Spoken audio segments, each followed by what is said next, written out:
What is up, guys? So for one, I want to excuse this mess right here. I was not about to fix it just to do an intro. I didn't fix my hair. It looked like a hot mess. Plus I was sweating all day. Makeup not on point. This eyelash here keep falling off because I don't have eyelash glue right now. I can't find it at least. You know, the double chin want to come out and say hey. Anyways, so yeah, I didn't think it was necessary to clean up this area because like I covered most of the screen anyways, so why seeing this trend going on, it's really crazy. It's people that are getting engaged instead of buying engagement rings now, they're doing engagement piercings, and I'm always like, what the but you know, to each their own. But for me personally, I like the idea of a ring instead of like a piercing. I know a lot of like doctors or physicians or whatever, they don't recommend it because that area of your finger is just so thin and it's, you know, mess up your fingers and all that. So yoga hair ain't gonna do that. Plus I'm like a little anyway, so I was inspired by that, so I created this.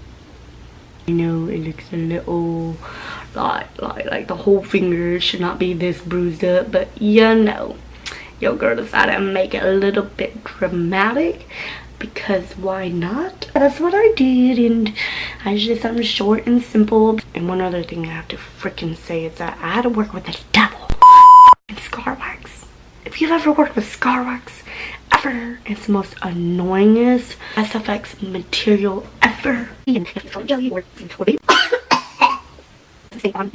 get on to the fast forwarded version of this video.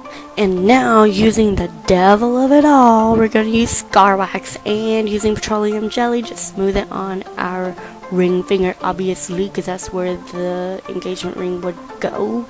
And I'm just using this, like, not a scalpel, but this freaking thing. I don't know what it's called anymore. Sorry.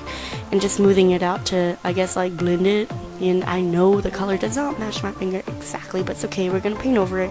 So just powder it. And, dude, oh my gosh. Look at these hideous nails. What the heck? Sorry, guys. Anyways, so just choose whatever jewel, design it however you want, as little or as much as you like, and just, you know, make sure you press it down pretty good, because if not, it might come off. And then, I'm using this, like, sharp tweezer, and I'm just pressing down, around it to make it look meaty, you know, like, as if they made a mistake, like this. Yes. Yes. And now, obviously, the painting, I'm just splattering basic, not even splattering, just like stippling red, purple, and yellow all around my finger because, I don't know, I just thought it was pretty cool. And, if you ever licked a bruise, it turns a little yellow eventually. And, right here, I'm obviously just darkening up around the jewels, so it looks like, you know, it has some type of depth to it. And this is where I get a little crazy and, you know, just spread out everything. And here is where I mess up everything. So I put black on my finger, and then I had to go back over with the different colors, and I realized that I'm making it too flatly painted, so I gotta go back with a brush to stipple it back on, and extra process. And of course I can't do it without being nice scalp blood, so obviously I'm just gonna put it around the jewels to make it look like realistic, and just spreading it out around it, and then you're done. Obviously, like, look at this, bam. God, it looks good. Hee, just kidding. So yeah, anyways, I will talk to you next time. I'm done here. Bye, guys.